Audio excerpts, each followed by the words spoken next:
awarded with a WBIT championship just a year after reaching the We are back WBIT in title. Rosemont, Illinois. Coach Sue White turns her entire core, including Mara Braun, whose year was cut short a season ago. We'll hear from her and Amaya Battle in just a moment. But first, let's begin with the head coach of the Minnesota Golden Gophers. Coach White, thank you so much for making some time. How is your media day going so far? Yeah, so far so good. So far so good. All right. I heard this was a tough. I was just going to say, now you're sitting next to Elise Woodward. Pressure on so I'm ready. All bets are up. There's a reason why you're furthest away from the coaches. Only 3 coaches have left crying from the set so far. So head coach for Minnesota Golden Gophers, Dawn Flizzle. So many core members back, and I think about what you guys were able to do last year to end the season. Very few teams get to end the season feeling good and carrying off some hardware from the court. What did that run do for you guys?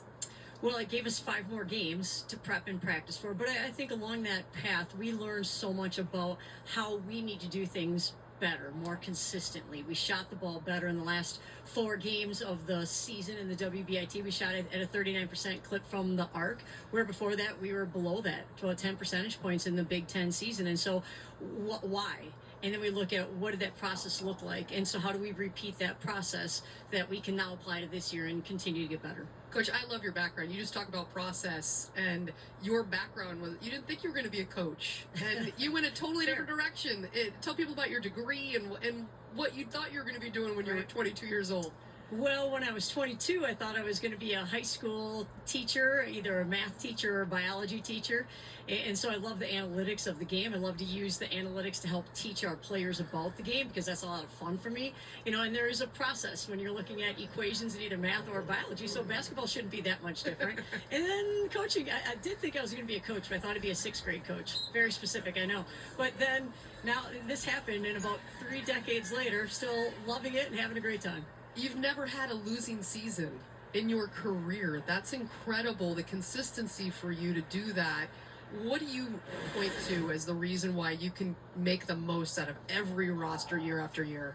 Well, I think it comes down to our pillars, really, and our building blocks within our program of toughness. And people think toughness is just defense and defensive grit and get on the floor and take charges. And while it is those things, it's also doing little things really well. We qualify that in our toughness category, and for us that means you're continuing to get better all the time. Then there's the togetherness piece. Figure if you're going to be tough and you're going to play together, good things can happen. And then the third component is find a way. And a lot of times, especially, and we've had this the last 2 seasons at Minnesota with injuries hitting us at a very high level, then we've had to find a way to do things that maybe differently than we have in the past. I think what you just said about the togetherness is, I think, something to, and you've said that this is special sauce of this group right now. It already feels like is the togetherness. There's been a lot of talented teams that haven't gone on to do what they've wanted to do because they are missing that element. So how do you as a coach, and Elise talks about what you've been able to do at all these different stops, you never had a losing season, how do you build togetherness within a squad? Well, we're very specific about how we do it on the basketball court, how tightly we huddle, and if we don't huddle tightly enough, we go practice it again, to how we encourage each other and what that looks like, and writing notes to each other and building each other up on the court. But then we're also very, very intentional in doing it together off the court, whether that's lake days and putting them on the inner tubes or letting them fish or whatever the case is, or through all of our community service activities together, but book studies that we do together. So it's very, very important to us. We don't just hope that it happens. We certainly are very specific in the type of young ladies that we recruit, but at the same time, we want them to continue to grow that. And this group has that at a very, very high level. They trust each other. They love each other. They trust each other. And because of that, they can now hold each other accountable, which I think people think that that's a negative thing. But the reality is you've got to trust each other in the game. I mean, you can say communicate all you want, but sometimes you just have to kind of know this player is going to go make a play at this point in time, so I've got to be prepared to back her up in a different way. You took Minnesota to the top 25 last year, and that was despite missing Mara Braun. And she played 5 games for you and was putting up great numbers. And then all of a sudden you lose one of your best scorers, but you still had such a successful season. She's back. Yes! Woo! That's all I got to say. Take it away, right. Coach, because she is such a difference maker for you. Like, you go from being a good team to now what with Mara back? Well, with Mara, I think what this team now has a challenge to do is to figure out how to play together, because we have a lot of players who have played in different ways and maybe played a lot of minutes and now can play harder in shorter spurts. So I thought last year we had games where we had very good minutes, we just couldn't sustain those minutes long enough. Our consistency wasn't where it needed to be, but we had some young ladies that were playing an awful lot of minutes. And so now we have, and I think for us, it's not just players returning, but the players that have returned for us have gotten significantly better. Their skill has really grown, their understanding has grown, and they're continuing to play harder and more together. Well, and Amaya Battle, one of the other Right. player that you brought here today, where have you seen her progress? Well, Amaya Battle is someone who definitely, you talk about togetherness and you talk about fun. That's what this team has. And Amaya is a very, very key component in bringing that onto the court at all times. I think she plays with great, great joy and energy. At the same time, I think she is someone that we can now use this year in different ways. So in the past, she's had to have the ball in her hands a lot and handle it a lot. Where sometimes when you get it off a pass, you can attack in a totally different way. And so this year, I think we have the flexibility to use her. We learned a little bit of that in the WBIT, really. In our home game against Gonzaga, she had to really defend inside. We're like, well, that didn't work, that's Amaya. And also was like, well, that's a really good strategy. We should try that more often. And so it allows us to play her this year, I think, in a little different capacity than we have in the past. Well, Coach, I just want to say there are countless sixth graders out there who are not as good at math because of the decision that you took, but there are a lot of amazing young women who have gotten to develop because of the path that you chose. So Well, thank you. I appreciate that. it's great to visit with you and look forward to watching the Golden Gophers this year. Thank you. Thanks for the time as we take a look at some of the non-conference and conference All right, matchups here's for the that upcoming Minnesota games. has So, coming up. in Fun schedule November. ahead. November matchups with Marquette and Kansas. For Minnesota- Thanksgiving in the Bahamas for the Pink Flamingo Championship. Elise has volunteered to tag along as the water girl in case you need one.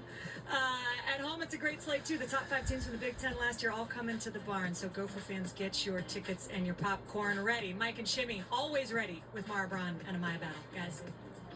All right, let's welcome into our women's basketball players from Minnesota Ashley. Thanks, glad to Golden have Gophers, Maya and their names here are with Mara us. Braun If and I could Amaya tee you off, Battle. start off with a question Yeah, about and injury, Amaya but I'm Battle. not going to do that. I do want to know, Shimmy and I talk all the time about the changing Yep, landscape. Mara Bruin of college basketball, and but society as well. We worry Amaya about Battle mental health, joined the which is a show. good thing. Let's listen in to what did these you two learn through the process on how to women's handle basketball being players, stuck let's on the see what they have to sidelines? say for the You did upcoming nothing season wrong, and from but last you had season to ago. deal with it. And What did you learn about that? until then, let's It get was in. hard. I mean, I think unfortunately it's a common thing that you go through an injury in sport, and so I think the main thing for me was just relying on my teammates, the people close to me. I mean, lucky for me, I was 30 minutes from home, so going through both surgeries, I was at home with my parents helping me through that, and so I'm just so thankful to have the culture we do and the people we do that you can really rely on those people.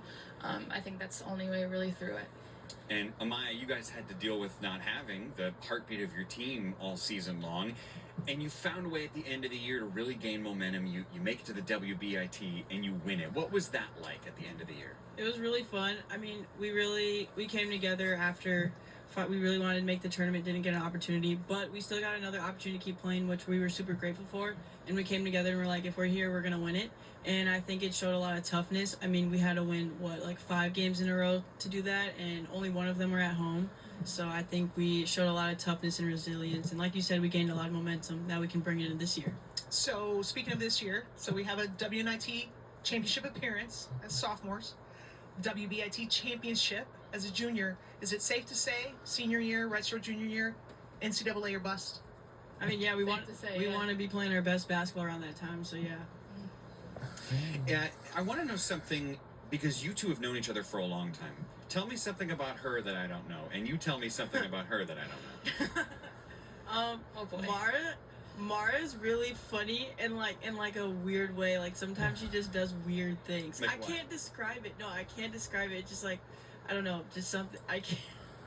If you can't describe it, that's just a random insult. No, I mean, it we need a is, like- specific example. Like the team knows what I'm talking about. I don't know.